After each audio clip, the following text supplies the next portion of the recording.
fundamentals of the commercial real estate market are shifting right under our feet, and most people don't notice. BlackRock just defaulted on an office portfolio. Oh, wow. Yes, a huge office portfolio. Hey there, everyone, and welcome to another episode of the Jack Boss Show, where we talk about all things finance, real estate, and entrepreneurship. Our guest today is Corey Schwartz. Corey has a 30-plus year history of being an entrepreneur. One of the companies that he founded made it to number, I think, 86 on the Inc. 500 fastest growing companies. I mean, that's incredible. And we're going to talk about finance, notes, legal, entrepreneurship, the mess we're in right now as an economy probably, or where we are. And with that said, welcome, Corey. Thank you so much, Jack. It's a pleasure to be here. It's my pleasure to have you. So let's first start out with, give us a little bit of your background, give us your history. 30 years of entrepreneurship, that is pretty impressive. And one of the interesting things is that I jumped from computer science into real estate. All right. So I was educated as a computer science major in the 80s. We were working on AI technology all the way back then. Wow. And I was doing my summer internships at a company called Abasco in the World Trade Center. And they were paying me about $16,000 a year to work for them. And I got to see one of the invoices from our company, Abasco, to one of our clients, and they were charging $400 an hour for my time. Right. And I kind of sat back in my seat and said, I don't want the little check, I want the big check. There we go. It's ridiculous that I'm getting so little. I didn't realize how much money, the top PhDs in the world as nuclear scientists cost, or floors of the World Trade Center. But I wanted the big check. I wanted to be in control of it. Yeah. So that started my journey. That makes total sense. Actually, a very similar story on my end. When I was in college in Germany, I worked at a software company that did CRMs or Salesforce kind of systems, and I was a full-time college student. They paid me something like 18 Deutschmark back then. Let's call it $18 an hour. But then over time, as I worked my way up, they didn't pay me more, but they sent me actually to customer assignments as a consultant and invoiced me at $250 an hour. And I was like, okay, that seems like a big, of course there's travel costs and everything, but they were charging for that extra too. So I was like, okay, there's something to entrepreneurship of flipping that equation and being on the receiving side of the $250, $350 or whatever, in your case, $400. Same. The big check, makes total sense. Exactly the same. So I ended up building my own company. It was called Programmer's Warehouse, and we sold software all over the world. A lot of the software I had written, and that company was sold to two venture firms in the 90s. And I was sitting there with a pile of cash and had no idea what to do with it.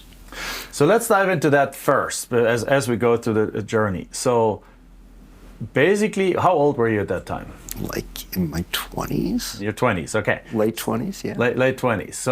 So in your late 20s, you built this company probably into multiple seven figures? Multiple seven figures, okay. So multiple seven figures, and at what time and how did you get approached by the venture capital thing? As a business, there's a big kind of, the concept of like selling your companies and things is everywhere. Like at least wherever I walk, people are like, oh, I'm looking to sell my company. I just sold my company. And just bought a company, just sold it. Yes. Yeah. So how did you get approached by that? Did you put it out there with the intention? I put it out with intention. Okay. In advance, I knew I was going to go through a divorce. And rather than have the company valued and have to pay on some fictitious value, I decided just to sell it. Mm-hmm. Because you can split money really easily. Getting somebody to value a company is very difficult. Yeah. So I started looking for someone that could run the company without me, so I wouldn't be part of the package. Mm-hmm. And then I put the intention out there to make him the leader, and the buyers came. So you sold that, you had a bunch of money, you're in your late 20s. What did you do, Vegas? Yeah, that's not my personality. With a degree in computer science and a degree in economics, the odds aren't in our favor. Right. I'd much rather gamble on land and myself. Okay. Yes. So what was the next step after that? So the next step was notes. Mm-hmm. It was actually an accident. Someone asked to borrow a small amount of money. It was $25,000.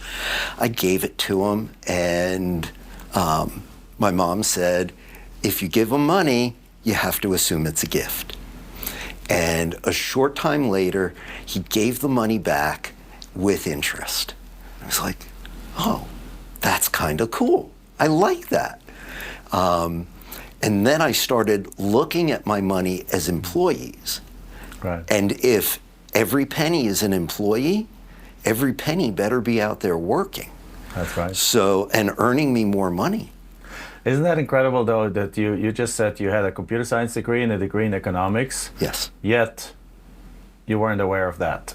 Just as Yes. I wasn't aware of it either earlier on, Yeah. right? So this is like... I mean, it's all part of your journey. Yeah, it's just like money is not being taught anywhere. And Nowhere. And as a result, like we did the same thing with land. The first time we flipped land. And the first time somebody says, "Hey, I want to buy this $30,000 piece of land, but I don't have $30,000.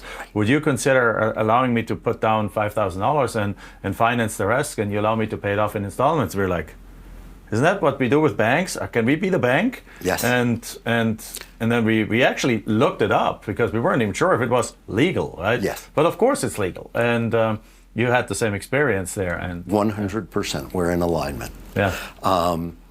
And the next time someone came to me looking for money, this time I wrote it on the back of a napkin. Mm-hmm. We started to document it. Within a number of years, I was one of the largest private lenders in Arizona. Wow. And we were running securities in terms of investment funds. We were pooling assets.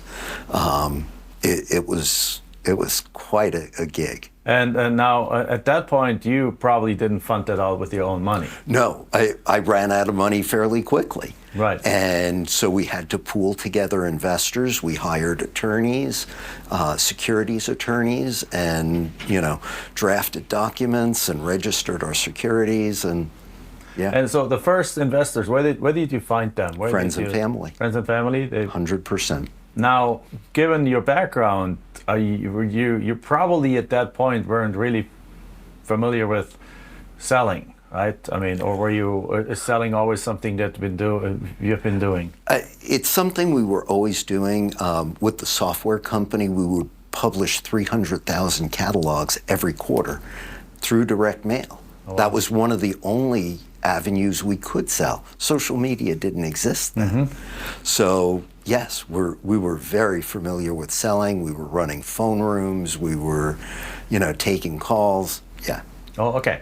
Wow. So yeah. So that you had learned the skill of selling, because a lot of, as I'm thinking here, a lot of the listeners might be saying like, well, that sounds great, but how do I go to friends and family? They don't know. I mean, in this case, you already had a track record. You already built one company, sold one company. Yes. You already put your own money out and show the results. And getting every single investor, even now, is an effort. You have to build trust, right? You have to have their respect. So everything we do in social media, you have to be respectful. You have to, garner their trust. If you're not doing that, or your words and actions aren't in alignment, you've got a problem, and it's going to show, especially in investment sales. Yeah, no, absolutely. So you built that company, and is that the company you run today, or is that did you move from there? There was a pivot, okay. And the pivot came in 2007, 2008. When the markets crashed, we took some huge losses. I imagine. Just extraordinary losses. We had lent on the largest assemblage of land in downtown Phoenix, and it was tens of millions of dollars. It went to zero. Oh, wow. We survived because of the financial structuring. We survived it. I think there were a couple of banks that didn't survive it. And several people. I mean, there's even one person that well known in the Phoenix area that actually committed suicide over it, right? Yeah, absolutely. So, he was one of my contemporaries. Yeah. And we talked the Friday before he passed away. Oh, wow. You know, it was a very, very sad day, but we were all affected by that. So from there, that's 2007, 2008 through 2010, instead of lending our own money and investor money, I wouldn't put it at risk. So we went and brokered everything. It got brokered to banks, hedge funds, investment firms, anybody who would write a check for a transaction. Broker in this concept means basically you initiated the loan, you got the loan, and you immediately sold the loan, so you get paid back, right? Correct. Okay. Yeah. Or you arranged the loan from another and they bank. You just became the intermediary and used their money for it. You basically, either way. You went to a fee model then in yes. this case. Okay. Because I wasn't willing to take that level of risk with my own money, and I would never put investor money at risk like that. Right. So by 2010, Dodd-Frank, it was the very end of 2010, Dodd-Frank became new law. And I spent hours and hours poring over 2,100 pages of new law. I couldn't make heads or tails of it, right? It seemed at that point like the government didn't want us lending. So I turned in my licenses and joined a couple of other friends and helped them build an investment firm. A very well-known investment firm actually here in town, right? So again, we're both living in Phoenix, and Phoenix is always known as big real estate city. Like it's the first one to go up, the first one to go down, and but it eventually, over the long term, it always goes up because we're getting like 1 million people coming into the state every 10 years. So so you helped create and help Caliber, which is a well-known company and very well-established company now with multiple funds and they just went public. Oh, they did. All right. Yeah, they're now being traded on the exchange. All right, wonderful. Great. So did they do that to raise additional capital, I assume, or did they do that to take chips on the table? Do you know? Probably to raise additional capital. Okay. From what I understand, the portfolio is performing very well. I like their leadership. They're a solid company now. Do you now? But you didn't stay with them. Instead, you broke back out. In 2014, I didn't see as much distress in the market. Right. So I started to pull away from, doing the distress transactions. I didn't see as much upside. Right, at this point, most of it had come back. Most of it was flushed out of the system. The banks had released almost everything, and we were back to like a lower but a more healthy market. Correct. Yeah. And in that type of environment, I want to be a lender again. And that's, 6 years into the recession, 4 years into Dodd-Frank. I kept after my attorneys.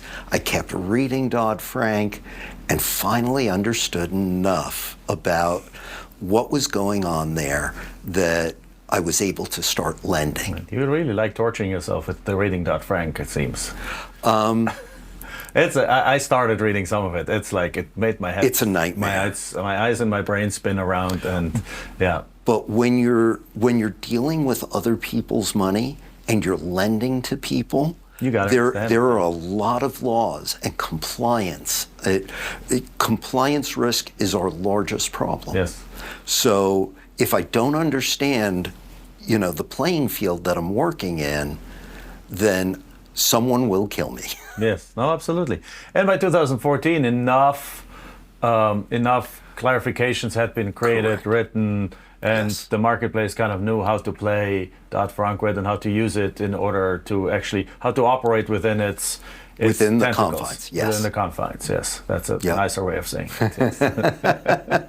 But yeah, it really does wrap its tentacles around us, and it does. It's so I'm excited about Dodd-Frank because I learned one thing about Dodd-Frank, and that was that my attorneys told me that as long as there's no intention to build on the land, you're outside of Dodd-Frank. Oh, 100%. So basically at that point, I was like, okay, great. Let all the people deal with houses, deal with Dodd-Frank. We're not dealing with Dodd-Frank. So that kept our business very, very simple. Yes. But I understand. So you went back to, at this point, you went back to London. And that's when your company that you're currently running. Loanatik was formed in 2014. What triggered the name? Because like Loanatik is a really cool name. It is. It took almost 6 months. At the beginning, I was actually mispronouncing it. I was pronouncing it. I read it as more like lunatic. Like from the word Loanatik, but it's like Loanatik, which actually even better and funnier than the other versions. So it took me 6 months to come up with the name Loanatik. It was kind of a riff off of Crazy Eddie from the 1980s. He was a New Jersey consumer electronics seller, and their advertising was phenomenal. And I wanted that vibe. I never wanted to use the word bank. Everybody hated the banks in 2014. So, I just kept working at it and working at it. I came up with software that selected names. I, wrote down lists of names. Everything I could possibly do. Every waking hour, we were coming up with names. And it was probably around 4 a.m. one morning. I was sleepy. I have no idea what was going on. And it just hit me. It just came out of the blue like a lightning bolt. Loanatik. And we started asking around, and people seemed to like it. Mm-hmm. I hired a marketing firm to go test it. And what we found was that people either loved the name or absolutely hated the name. Perfect. And it was polarizing, right. And split almost exactly down the middle. And then we tested rate tables. We would put us and Wells Fargo and Bank of America and Rocket Mortgage and everybody on the table and, randomize the rates and stuff. When people were presented with Loanatik in the top third of the rate table, they always clicked on us. So regardless of whether they hated us or loved us, they always clicked on us. Right. Well, that's right there. That's beautiful market testing. That's a real.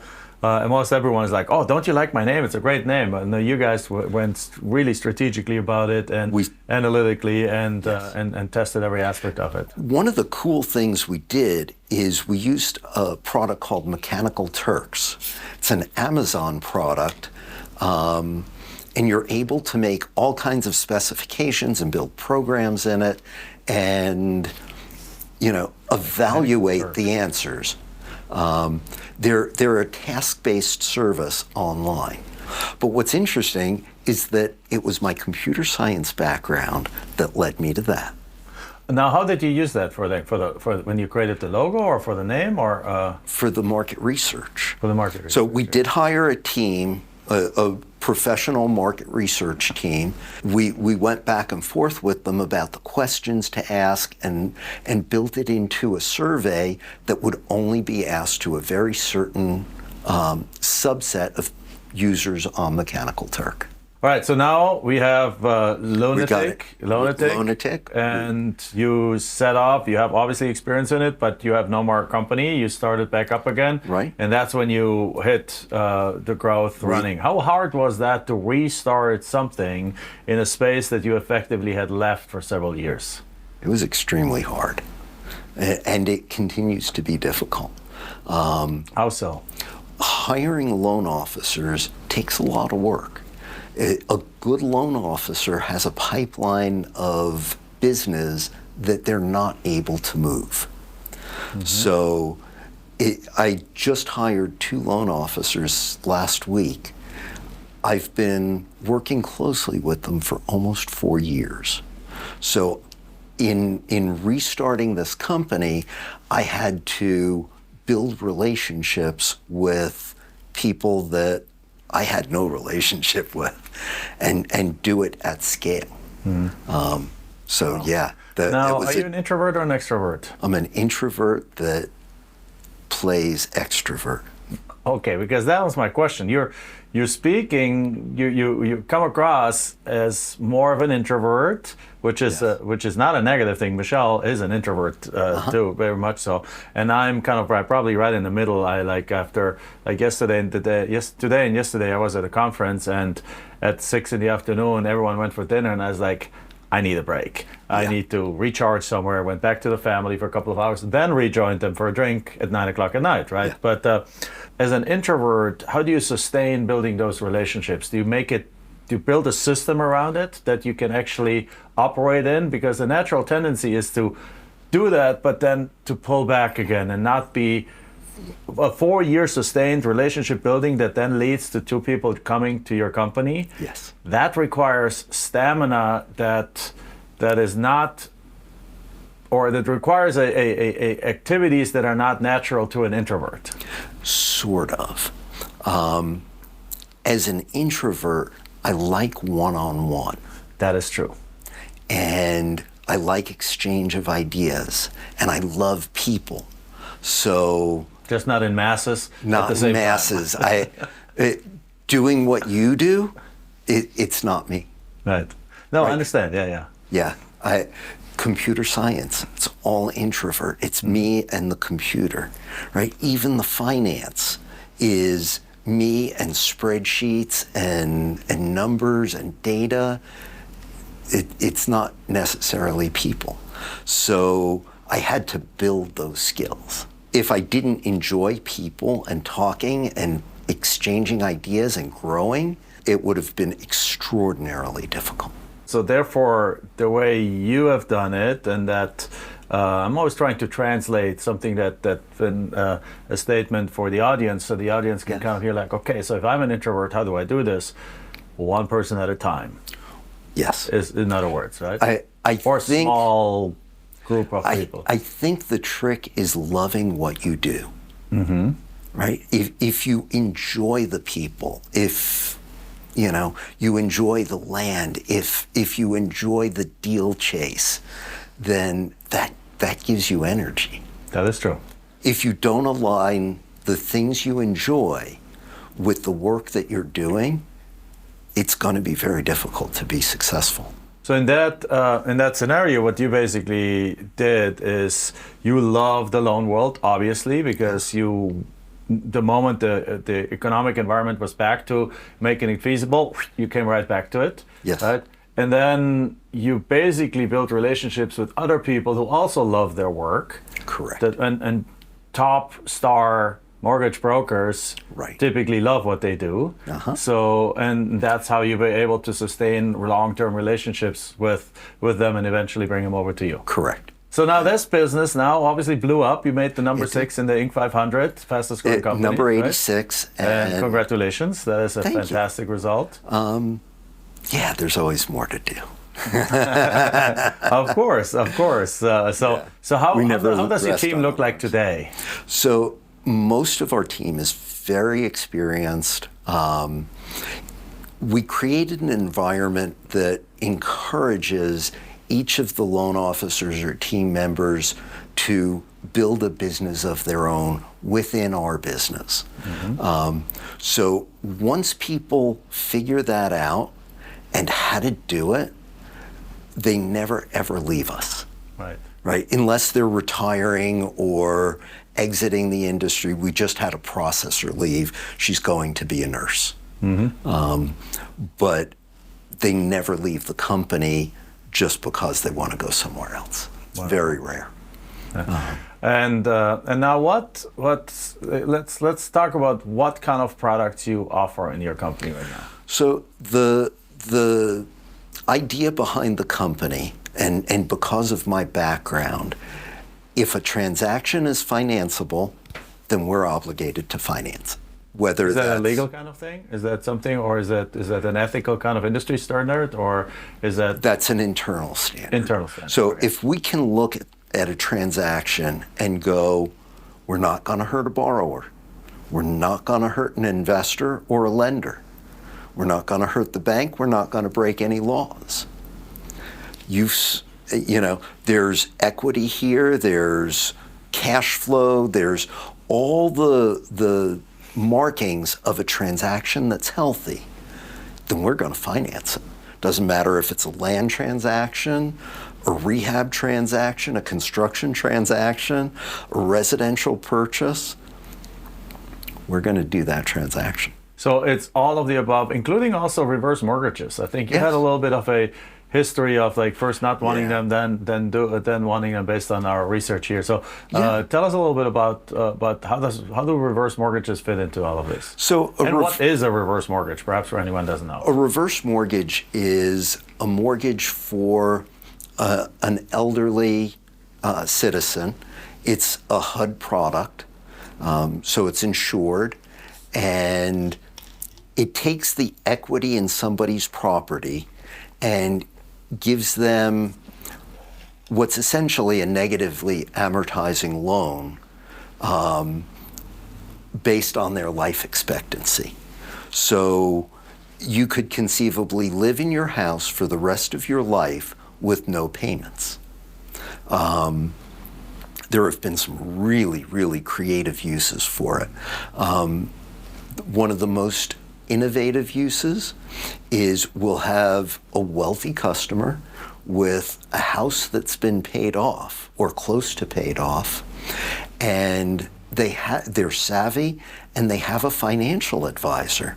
So they'll do the reverse mortgage, they'll stay in their home for the rest of their life without a mortgage payment, regardless of how long they live. And they'll take that lump sum of money, give it to their investment advisor, and invest the proceeds. So in this case, let's talk to that. Somebody has a $500,000 house, and let's say it's free and clear, right? And they are retired in that house, but they're outside of that house. They don't have much assets, so they're a little bit. Right, they've got some kind of pension, they've got or Social Security. They've got something, but they need to supplement it, and they want to stay in their house for as long as possible. So what happens in this case? How much would they conceivably get? They get a lump sum payment, or do they get cash flow? They could do either. Okay. They could take a little bit of money every single month, which I don't really advise. I would rather see them take the lump sum and have that money invest. Yes.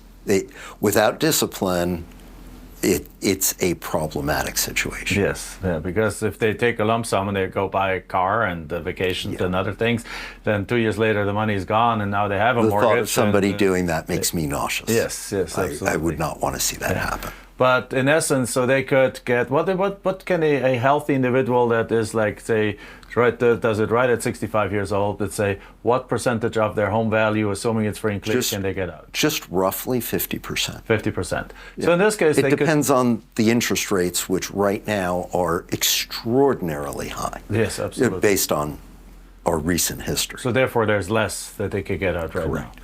So the model though works such that they now take, let's say, 50% out, and they get a $500,000 house. They get a $250,000 check. Right. But when they pass away, the house goes to the lender, right? Not necessarily. Or who gets the house? The heirs of the deceased have a period of time, usually about 6 months, to either purchase the house, refinance it, or sell it. Okay. And but how much do they have to pay back on those $250,000? That depends on how long they live. Yes. Because there's an interest rate that is basically adds to the loan. You're correct. But without having to make any payments. That's right. So if conceivably if that person lives until 100 years, 110, and the market in that area did not go up from the house, they conceivably used up essentially more than their own equity, in which case it's a loss for the lender. That is correct. Right? Ultimately, it's a loss for the U.S. government. HUD. Right. These are insured products. Correct. That's right. So the government is fronting the bill. Yes. Okay. That's a completely different subject. But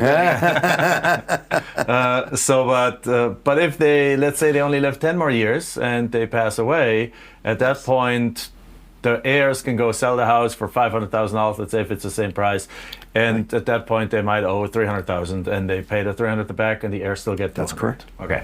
All right, so that's it's a brilliant product. Yeah, it is because it gives people in the smart way. Now let's go into the smart way of using it. The smart way of using it is to say to take that proceed, give it to a financial planner or reinvest it.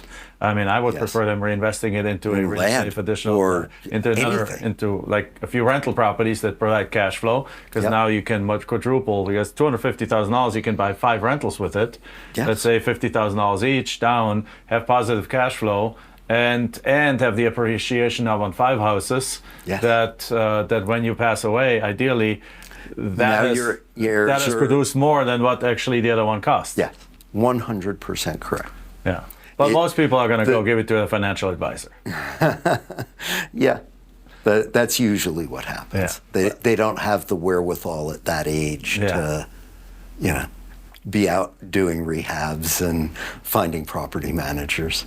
Yeah, well, hopefully they don't do the rehab. Hopefully they find a good property manager. Yeah. But very good. So now, what percentage of these kind of loans are you? Reverse mortgages, or what you do right now? As a percentage of total volume, this year it's dropped dramatically. Because of interest rates? Because of interest rates. It became very difficult. See, one of our tenets is that you never hurt a borrower. Now's not the perfect time to do a reverse. Yeah. Right? Because the interest rates are so high, it eats through that equity faster. You don't get as much cash back. So, if you don't have to do it right now, I'd hold off. Okay. So then what is your firm's typically, what's your, if somebody says like, hey, I like the name, I like the company, I like the interview, what kind of customer, what kind of loan, or what kind of product is like the one that if somebody says automatically your name should come up for? Land transactions, fix and flips, all the hard money transactions, commercial, residential. We're doing a lot of HELOCs right now. So rather than... You really cover everything. You don't just cover the normal person who buys a starter home kind of thing, but even the hard money transactions? What kind of other loan to values you do on hard money these 65%. 65%. Is that for a rehab loan, or is that for a... I tend to prefer longer term holds. Okay. I like putting the money out there, and we've done 30-year hard money transactions. Oh, wow. Now, what kind of product, what kind of person would take, or what kind of project would take on a 30-year hard money loan? There's all kinds, mostly residential. There are people out there who will not qualify for bank financing no matter what. But they're still good people, and the transactions make sense, and in order to comply with the law, they have to be a 30-year amortizing loan. Wow. So that's what we did. May I ask what kind of reasons that somebody would never qualify for? It's just personal. Foreign nationals, undocumented workers, they're people that are reporting 0 on their income tax. Right? They're writing everything off. All my entrepreneurial friends. Yeah, tell me about it. We refinanced our house a couple of years ago, just before the interest rates went up, and we were not familiar with each other at that point. But the mortgage company I used for the first one says couldn't do it. The second one finally got it done, and afterwards I had a phone call with it, and he used some choice words, and he basically says, "Jack, if we wouldn't have already a relationship, that I would have probably." We were about to give up 5 times doing that thing, and that was a beeping nightmare to get you qualified for those loans. Because as entrepreneurs, we legally write everything we can off. So That's right. as a result, we might have a negative tax return, basically a zero income or a loss in a tax return, while actually having made significant amounts of money that year. Yes. But because of the way the tax law is written, and you guys can't pull everything back out at some point. You have certain ways. You can't pull almost anything back out. Yeah, and It's extremely difficult Yeah. to do that. So you're stuck. So yeah, I totally get it. So yeah, the hard money loan makes sense in that case. I don't view us as strictly being lenders. I have a massive rental portfolio. Personally? Personally. Okay. Yeah. We're in the real estate game, right? Whether that's land or hotels or apartment buildings or single family residences, or we're involved in all of it. Right, and you offer obviously loans for a Right. lot of the things that other people don't offer loans. That's since I'm in land, right? Let's talk about some land products. Where do you draw the line in land? What kind of land do you do finance and what do you don't finance? I did a transaction up by Tuba City Road. Okay. It was 1,000 acres. It was unentitled. There were so many warts on that transaction. It was almost $1 million. I will never, ever do another transaction like that again. Did it turn out okay? It turned out fine. We did exactly what we were supposed to do. We got repaid. Our investors were all happy. But the amount of risk we took in that transaction was extraordinary, and I didn't understand it. So yeah, we're not going that far out anymore. Yeah, that is quite far out. So basically, that was where my question goes towards. Typically, what we find is that once you go outside of the borders of the city, getting a land loan is extremely difficult, or the loan to value becomes so low that it's not worth it in most Exactly. cases. And that is true for you guys too, right? 100%. Yeah, and- I mean, one of the underwriting criteria is, would you put grandma's retirement funds in this transaction? I mean, we ask that every single transaction. And if the answer is, I don't know about that, then we're not going to do the deal. A lot of our students' deals are deals where, let's say it's an 80 acre or 100 acre parcel somewhere 2 hours away from a big city, but we can get it for 25 cents on a dollar. Yeah. You would look at something like that? Of course I'd look at it. All right. The land has value. Yeah. No, the land does have value, right? And at those purchase prices, now the risk is very It's reduced to a point where it's tolerable. Okay. Very good. I mean, as you're underwriting a land transaction, you're looking at what's the best case, what's the worst case. If I've got this property, is it ever going to go to zero? Not usually. Right. Yes. So your money is safe. You may have to wait for a while, but ultimately your money will be safe. Yeah. So before we went live, we talked about a little bit about the mess that we are currently in. You mentioned that you would love to talk about that and how that mess also could equals an opportunity. And you use the words that we are about to enter an area of massive opportunity. Yeah. Tell us about that. What are you referring to? You know, we live in the same city, Right. in Phoenix, Arizona, and everywhere you go in terms of office buildings, we get to see what the reported occupancy is. You go on to CoStar, you see exactly what the occupancy is. It's probably somewhere between 80 and 100%. You walk through that building, the lights are on, there's desks in the offices, but there's no bodies. And that's a problem. So as you start to see those loans mature and those leases that were in existence pre-COVID, and they're 5 and 10 and 7-year leases, as they come to term, they're not going to get released. The fundamentals of the commercial real estate market are shifting right under our feet, and most people don't notice. Yeah. So, particularly in markets that are not Phoenix. I think Phoenix is just slightly buffered from it because we get so much move-ins, so many people move into the town that at least a small percent of them eventually will use an office. So I've talked to people that from other cities, like big investors, and they come to town, they're like, retail is full. Offices seem to be full. Obviously, I agree with you that they're not going to be full always, but this, if you go to San Francisco, other kind of cities that don't have population growth, that's even worse over there. Because obviously on both retail and retail, Amazon has been chipping away at that forever. But if you have 100,000 people moving into a city, there's still some need for research, so it buffers that a little bit. But if you have 100,000 people leaving a city, or 50,000 people leaving a city every year, it's accelerated. So and now you add the office effect on it. So while Phoenix, I think, will experience this, but perhaps in a modified, a little bit lower rate than other than other cities, this is a nationwide phenomenon. It's a nationwide phenomenon. Yeah, and international for that matter. I would assume so. Yeah. I don't have enough experience outside the country, but inside the country, 100%.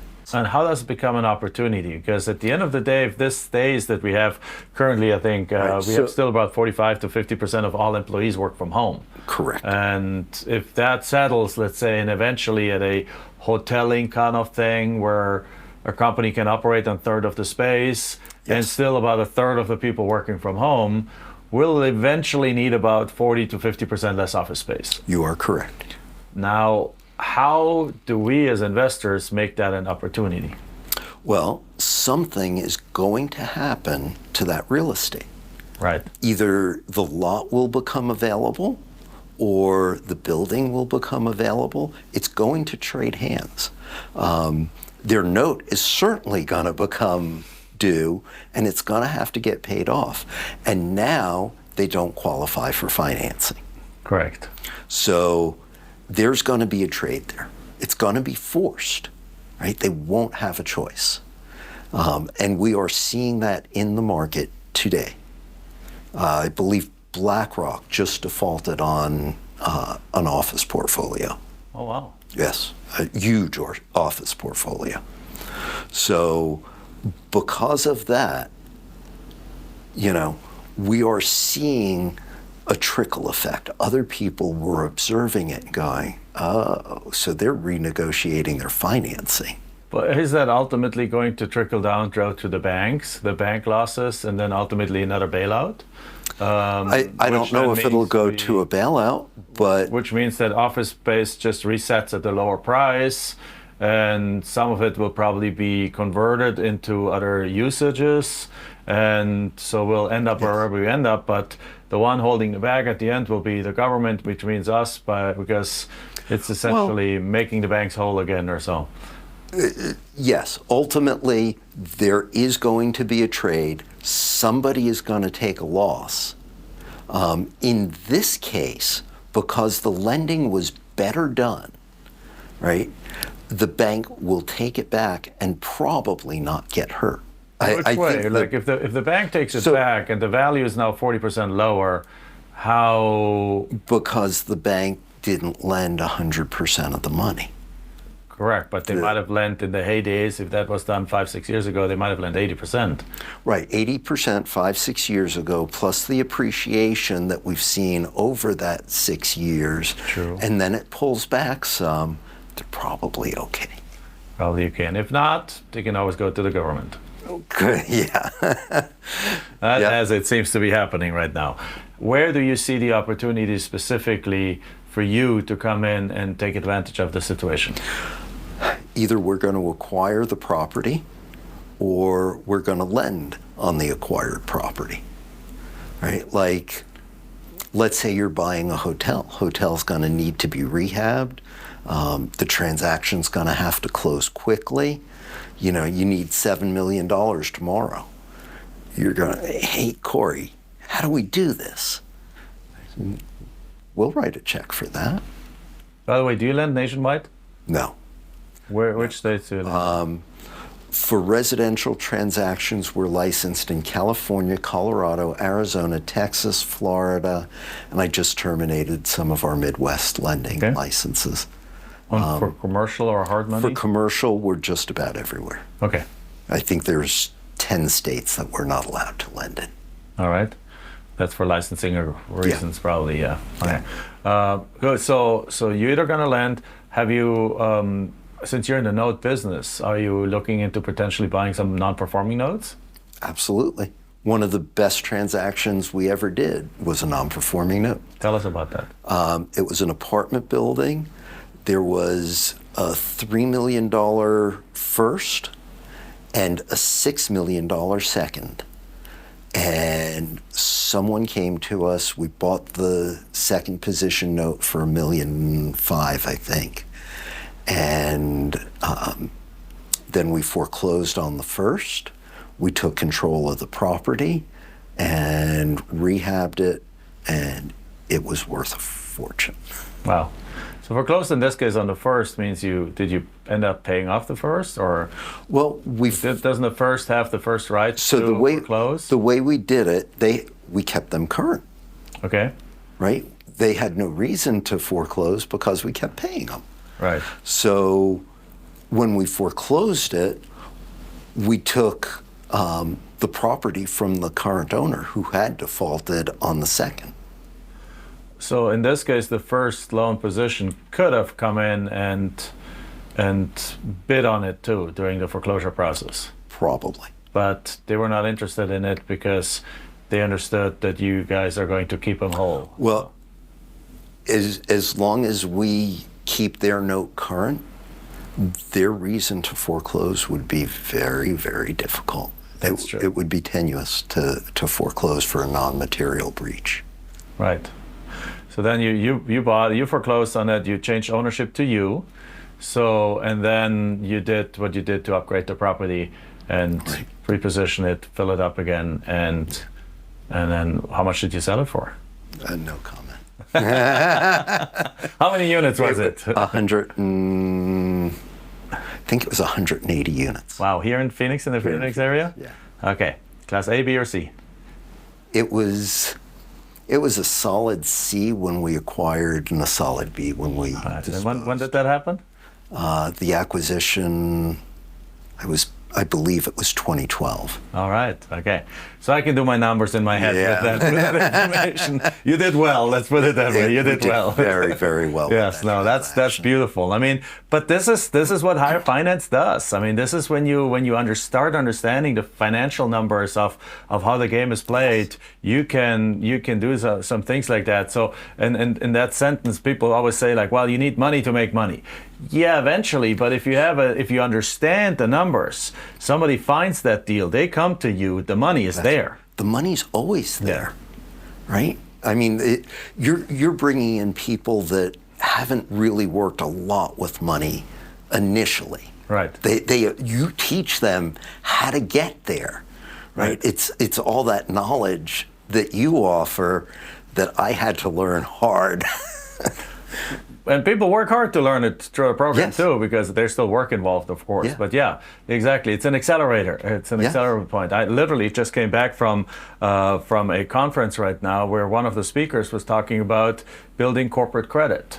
And that might be something most people are used to, but in the real estate space, most people don't build corporate credit. Correct. You just you put your own credit on the line, and again and again and again, and then you buy a car and you perhaps assign it to your thing. Yes. There's so much to know that I don't know yet, even that we're constantly learning. That it's a never-ending journey to learn more and more about all the aspects of the finance and credit and business world. Taxes and structuring, and it's an incredible volume of knowledge that you need to do what you and I do. Yeah. So a couple of last questions about how do you run your business today? Do you have, is your team, obviously they all have their book of business remote. And so on, but do you have, from a organizational structure, do you have like a CEO in place or COO in place? Or you're the CEO obviously, but do you have somebody that's an operations manager to make sure everything is done tightly, or are you playing the dual role? I'm in that role now. Okay. I've got VAs and support staff and processors and a lot of contractors, attorneys, right, whole teams of people supporting me. And How big is your team right now? Well, loan officers alone, we've got 30 loan officers. And then all the support staff for that, it's sizable. Yeah. And it's a lot to manage. As much as I can, I automate everything. When a wire comes in, there's an automation that takes the wire, posts it into a project management system, assigns the correct people to it, and then waits for a payroll request associated with that wire. Wow. Otherwise, it would take an entire person running our daily. We pay all our employees daily. Oh, wow. Right? So if I didn't have that automation, we couldn't do it. Yeah. Yeah, you would literally have to maybe one person sit in the bank and press refresh, and like, oh, the wire for this transaction came in, the wire for that transaction came in. Now, are these standard softwares that you can buy, or did you build this yourself? Well, it's a combination. So for project management, we use a product called Monday. Okay. I think we have used in the past. I mean, a lot of people are using Asana. A lot of people are using Trello. The important thing is that you're actually using it. That's exactly right. You're speaking in the voice of our director of IT. Yeah. He constantly says, like, well, it doesn't matter which system we're using. If we're putting bad data in, the bad data is going to come out. Like, you got to actually use it. Yes, Alex, I hear you. Yeah, so it's a system that resonated with me. And then I had to figure out how to get wires from a bank that we can't manipulate into that system. So I created special email addresses and a mail parser that reads the email for me, and then takes the data and pushes it into Monday through Zapier. Wow, yeah. So, and if I didn't have that technology background, I couldn't have done it, or I'd have to hire Alex. Exactly right. You have to hire somebody for that. Yeah. Beautiful, great. So, how does somebody get a hold of you, of your company, if they wanna inquire about a loan, inquire about a project? Hit us on the web. That's by far the easiest way to do it. Loanatik.com. You can't miss it. What are you excited about right now for the next 12, 24, 36 months in this world? Real estate. That's it. That's my whole life. Real estate and finance. I'm looking forward to all the opportunities that are showing up. We're doing industrial land, 80 acres right now down in Eloy. We're bringing in investors for that. We're entitling it. We acquired the property at about 10% of its final value. Yeah, well, and you probably paid market price for it, but no, we paid. Once 10%. You're done with it, it's 10x. That's what entitlement in the right locations does. Yeah. It's so exciting. We're doing ground-up construction of fourplexes. I'm excited about all the refis that will come up because our interest rates are so stupid high right now. I see a very, very bright future for real estate and finance. Thank you very much. Really, Jack. It's been a pleasure. Yeah, wonderful having you here. And with that said, let's, as always, please share the episode, give us 5 stars, give us a 5-star review, hit that subscribe button wherever you're watching or listening to this. Make sure you add us to your list of podcasts that you want to listen to or watch. See you in the next show.